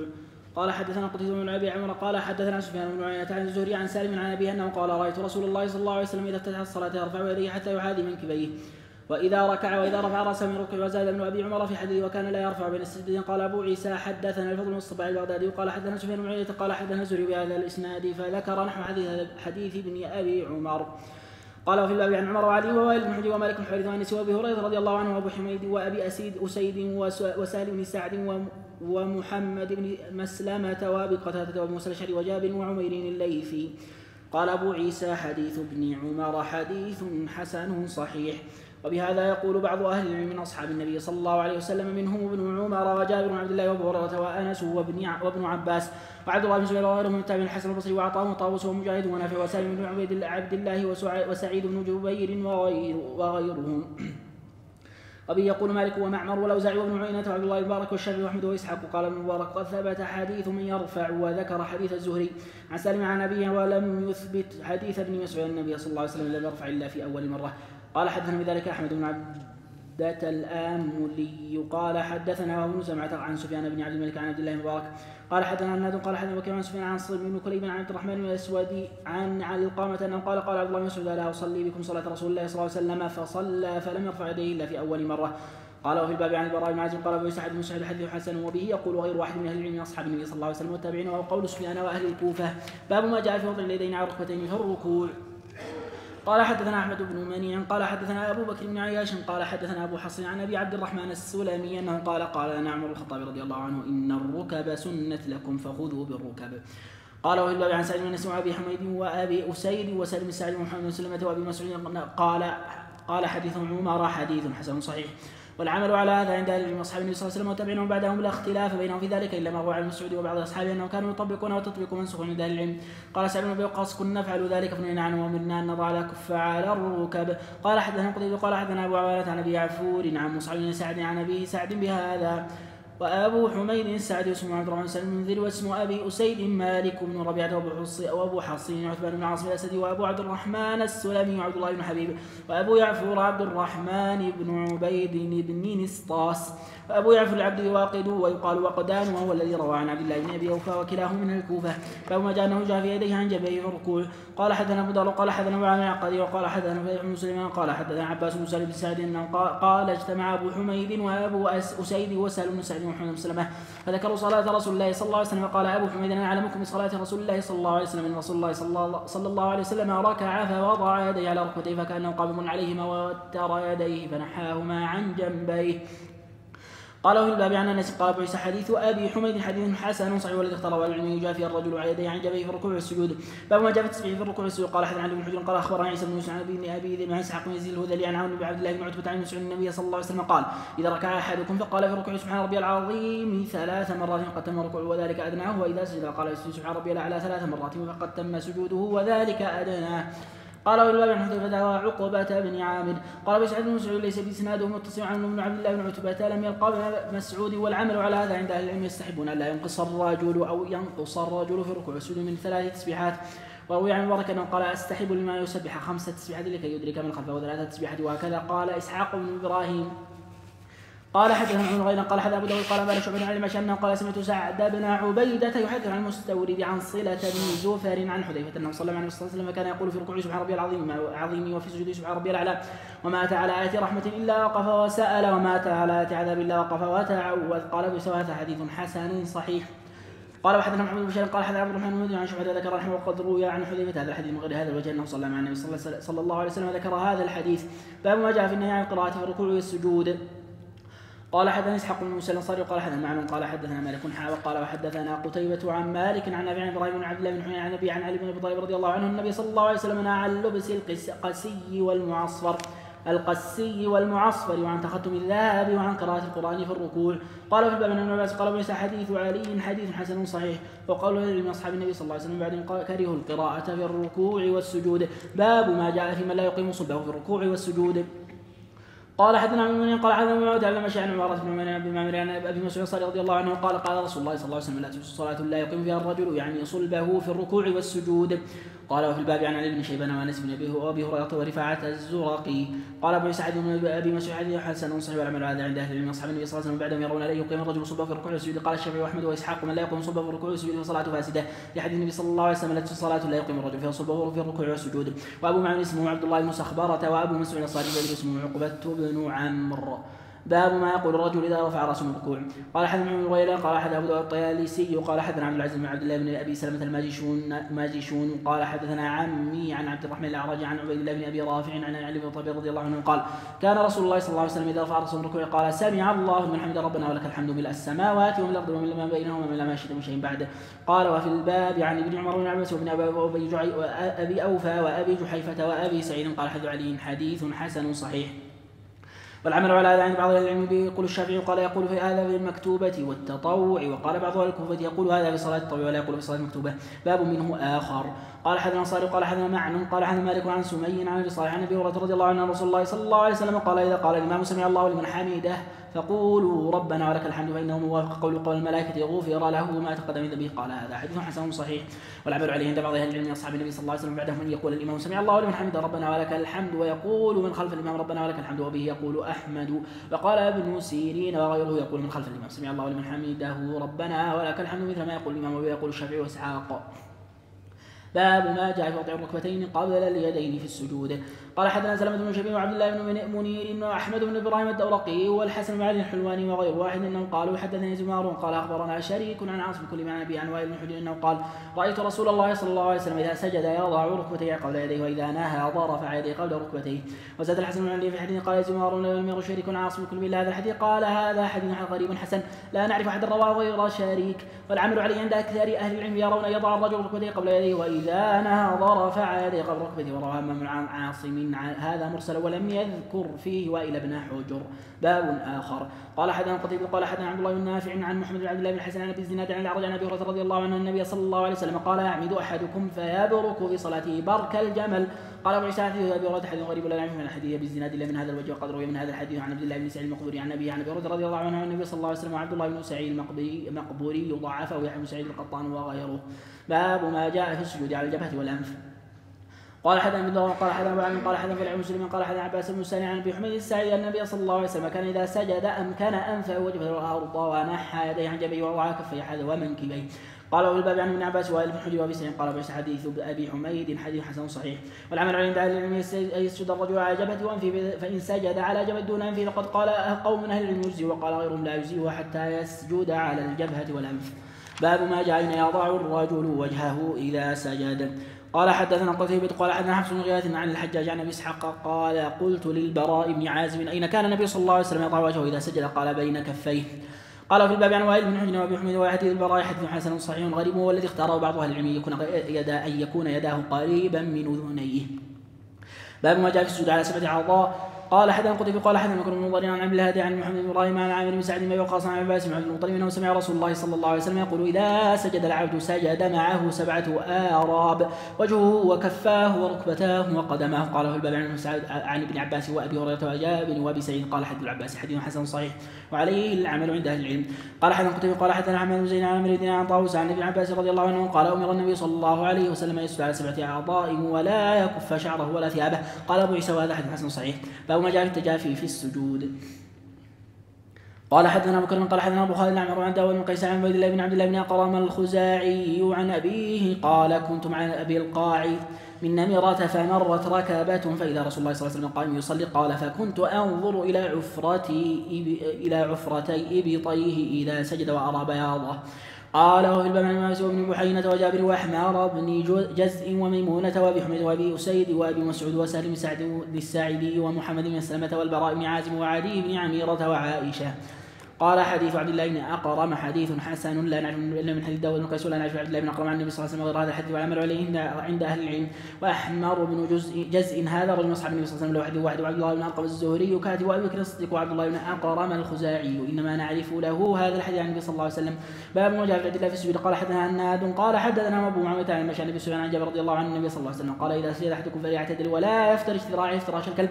قال وفي الباب عن عبد الرحمن بن الشبلي وأنس والبراء وأبي حميد وعائشة. قال أبو عيسى حديث جابر حديث حسن صحيح والعمل عليه عند أهل العلم يختارون الاعتدال في السجود ويكرهون الافتراش كافتراش السبع. قال حدثنا معمر الغيلان قال حدث أبو داود قال حدث شعبة عن قتادة قال سمعت أنس يقول إن رسول الله صلى الله عليه وسلم قال اعتدلوا في السجود ولا يبسطن أحدكم ذراعيه في الصلاة بسط الكلب. قال هذا حديث حسن صحيح. باب ما جاء في وضع اليدين ونصب القدم في السجود. قال حدثنا عبد الله بن عبد الرحمن قال حدثنا بن معلم بن السلم قال حدثنا وائل عن محمد بن عجلان عن محمد بن ابراهيم عن عامر بن سعد بن وقاص بان النبي صلى الله عليه وسلم امر بوضع اليدين ونصب القدمين. قال عبد الله قال المعلى حدثنا عن مسعد عن محمد بن عجلان عن محمد بن ابراهيم عن عامر بن سعد النبي صلى الله عليه وسلم امر بوضع اليدين ثم ذكر نحوه ولم يذكر فيه عن ابي. قال ابو عيسى وروى احد بن سعيد القطان وغير واحد عن محمد بن عجلان عن محمد بن ابراهيم عن عامر بن سعد النبي صلى الله عليه وسلم امر بوضع اليدين ونصب القدمين مرسل وهذا صح من حديث وهيب وهو الذي يجمع عليه اهل العلم واختاروه. باب ما جاء في قامة الصلب اذا رفع راسه من السجود والركوع. قال حدثنا احمد بن محمد بن موسى قال اخبرنا ابن المبارك قال اخبرنا شعبة عن الحكم عن عبد الرحمن بن ابي ليلى عن البراء بن عازب انه قال كانت صلاه رسول الله صلى الله عليه وسلم اذا ركع واذا رفع راسه من الركوع واذا سجد واذا رفع راسه من السجود قريبا من السواء. قال والباب عن انس قال حدثنا محمد بن بشير قال حدثنا محمد بن جعفر قال حدثنا شعبة عن الحكم فذكر نحوه. قال ابو عيسى حديث البراء حديث حسن صحيح والعمل عليه عند اهل العلم. باب ما جاء في كراهته وبادر الامام في الركوع. قال حدثنا ابو داود قال حدثنا عبد الرحمن بن مهدي قال حدثنا سفيان عن ابي اسحاق عن عبد الله بن يزيد انه قال حدثنا البراء وهو غير كذوب قال كنا اذا صلينا خلف رسول الله صلى الله عليه وسلم فرفع راسه من الركوع لم يحن رجل منا وراه حتى يسجد رسول الله صلى الله عليه وسلم فنسجد. قال في الباب عن انس ومعاويه وابن مسعدة صاحب الجيوش وابي هريره. قال ابو عيسى حديث البراء حديث حسن صحيح. ويقول اهل العلم ان من خلف الامام يتبعون الامام فيما يصنع ولا يركعون الا بعد الركوع ولا يرفعون الا بعد رفعه ولا نعلم بينهم في ذلك اختلافا. باب ما جاء في كراهه القعاد بين السجدتين. قال حدثنا عبد الله بن عبد الرحمن قال اخبرنا عبد الله بن موسى قال اخبرنا اسرائيل عن ابي اسحاق قال الحارث عن علي رضي الله عنه قال لي رسول الله صلى الله عليه وسلم يا علي احب لك ما احب لنفسي واكره لك ما اكره لنفسي لا تقعي بين السجدتين. قال ابو عيسى هذا حديث لا نعلم حديث علي بن الله بن حديث ابي اسحاق عن الحارث عن علي وقد ضعف بعض اهل العلم الحارث الاعور والعمل على هذا الحديث عند اكثر العلم يكرهون القعاء. وفي الباب عن عائشه وانس وابي هريره باب في الرخصه في القعاء. قال حدثنا عن موسى قال حدثنا عبد الرزاق قال اخبرنا ابو جريج قال اخبرنا ابو سبيل انه سمع طاووسا يقول قلنا لابن عباس في القعاء القدم قال هي السنه فقلنا انا لنرى جفاء بالرجل قال بل هي سنه نبيكم صلى الله عليه وسلم. قال ابو عيسى هذا حديث حسن قد ذهب بعض اهل العلم الى هذا الحديث من اصحاب النبي صلى الله عليه وسلم لا يرون القعاء بس وهو قول بعض اهل مكه من اهل الفقه والعلم واكثر اهل العلم يكرهون القعاء بالسجدتين. باب ما يقول بين السجدتين. قال حدثنا سلمة بن شبيب قال حدثنا زيد بن حباب عن كامل ابي العلاء عن حبيب بن ثابت عن سعيد بن جبير رضي الله عنه عن ابن عباس رضي الله عنهما ان النبي صلى الله عليه وسلم كان يقول بين السجدتين اللهم اغفر لي وارحمني واجبرني واهدني وارزقني. قال حدثنا الحسن بن علي الخلال قال حدثنا زمهر عن زيد بن حباب عن كامل بن العلاء فذكر نحوه. قال هذا حديث غريب وهكذا روي عن علي رضي الله عنه به يقول الشافعي واحمد واسحاق يرون ان هذا جائز في المكتوبه والتطوع وروى بعضهم هذا الحديث عن كامل بن العلاء مرسلا. باب ما جاء في الاتمام. قال حدثنا قتيبة قال حدثنا الليث عن بن عجلان عن سمي عن بصالح عن ابي هريره رضي الله عنه قال اشتكى اصحاب النبي صلى الله عليه وسلم النبي صلى الله عليه وسلم مشقه السجود عليهم اذا تفرجوا فقال استعينوا بالركب. قال أبو عيسى هذا حديث لا يعرف من حديث الصحيح عن أبي هريرة رضي الله عنه النبي صلى الله عليه وسلم إلا من هذا الوجه من حديث الليث عن ابن عجلان. وقد روى هذا الحديث سفيان بن عيينة وغير واحد عن سمي عن النعمان بن أبي عياش عن النبي صلى الله عليه وسلم فذكر نحو هذا. وكان رواية هؤلاء يصح من رواية الليث. باب كيف النهوض من السجود. قال حدثنا ابن حجر قال أخبرنا بن عن خالد الحذاء عن أبي قلابة عن مالك بن حويرث الليثي أنه رأى رسول الله صلى الله عليه وسلم يقول وأنه رأى رسول الله صلى الله عليه وسلم يصلي فكان إذا كان في وتر من صلاته لم ينهه حتى يستوي جالسا. قال أبو عيسى حديث مالك بن حويرث حديث حسن صحيح والعمل عليه عند بعض أهل العلم وبه يقول أصحابنا. باب منه أيضا. قال حدثنا عن موسى قال أخبرنا معاوية عن قال حدثنا خالد بن إياس وقال خالد بن إلياس عن صالح مولى التوأمة عن أبي هريرة رضي الله عنه قال كان النبي صلى الله عليه وسلم ينهض في الصلاة على صدور قدميه. قال أبو عيسى حديث برد عليه العمل عند أهل العلم يختارون أن ينهض الرجل في الصلاة على صدور قدمه. وخالد بن إياس ضعيف عند أهل الحديث ويقال خالد بن إلياس وصالح مولى التوأمة وصالح بن أبي صالح وأبو صالح اسمه نبهان مدني. باب ما جاء في التشهد. قال حدثنا يعقوب بن إبراهيم الدورقي وقال حدثنا أبو عبيد الله الأشجعي وقال عن سفيان الثوري عن أبي إسحاق عن الأسود بن يزيد عن عبد الله بن مسعود رضي الله عنه قال علمنا رسول الله صلى الله عليه وسلم إذا قعدنا في ركعتين نقول التحيات لله والصلوات والطيبات السلام عليك أيها النبي ورحمة الله وبركاته السلام علينا وعلى عباد الله الصالحين أشهد أن لا إله إلا الله وأشهد أن محمدا عبده ورسوله. قال في الباب عن ابن عمر جابر وابي موسى وعائشه قال ابو عيسى حديث ابي مسعود قالوا عن غير وجه وصحيح حديث عن النبي صلى الله عليه وسلم التشهد والعمل عليه اكثر العلم اصحاب النبي صلى الله عليه وسلم بعدهم من التابعين. وهو قول سفيان الثوري وابن المبارك واحمد واسحاق. قال حدثنا احمد بن محمد بن موسى قال اخبرنا عبد الله المبارك وعن معمر عن خصيف انه قال رايت النبي صلى الله عليه وسلم المنام فقلت يا رسول الله الناس قد اختلفوا التشهد فقال عليك بتشهد مسعود. فأمنه ايضا. قال حدث الليث عن ابي الزبير عن سعيد بن جبير وطاووس عن ابي عباس رضي الله عنه قال كان رسول الله صلى الله عليه وسلم يعلم التشهد كما يعلم القران فكان يقول التحيات المباركات الصلوات الطيبات لله سلام عليك ايها النبي ورحمه الله وبركاته السلام علينا وعلى عباد الله الصالحين اشهد ان لا اله الا الله واشهد ان محمدا رسول الله. قال حديث عباس حديث حسن صحيح غريب. وقد روى عبد الرحمن بن محمد الرواسي وهذا الحديث عن ابي الزبير ونحو حديث الليث بن سعد وروى ايمن بن نابل المكي وهذا الحديث عن ابي الزبير عن جابر وهو غير محفوظ. وذهب الشافعي الى حديث ابن عباس في التشهد. باب ما جاء انه يخفي التشهد. قال حدثنا مسعود الا شج قال حدثنا يوسف بن بكر عن محمد اسحاق عن عبد الرحمن بن الاسود عن ابي عن عبد الله بن مسعود رضي الله عنه قال من السنه تخفي التشهد. قال ابو سعيد بن مسعود حديث حسن غريب والعمل عند اهل العلم. فما جاء كيف الجلوس في التشهد. قال حدثنا مخير بن قال حدثنا عبد الله بن ادريس عن عاصم كل من ابيه عن وائل بن حجر انه قال قدمت المدينه قلت لا انظرن الى صلاه رسول الله صلى الله عليه وسلم فلما جلس يعني التشهد افترش رجله اليسرى ووضع يده اليسرى يعني على فخذه اليسرى ونصب رجله اليمنى. قال ابو هذا حديث حسن صحيح والعمل عليه عند كثير العلم وقال سفيان الثوري واهل الكوفه وابن المبارك. باب منه ايضا.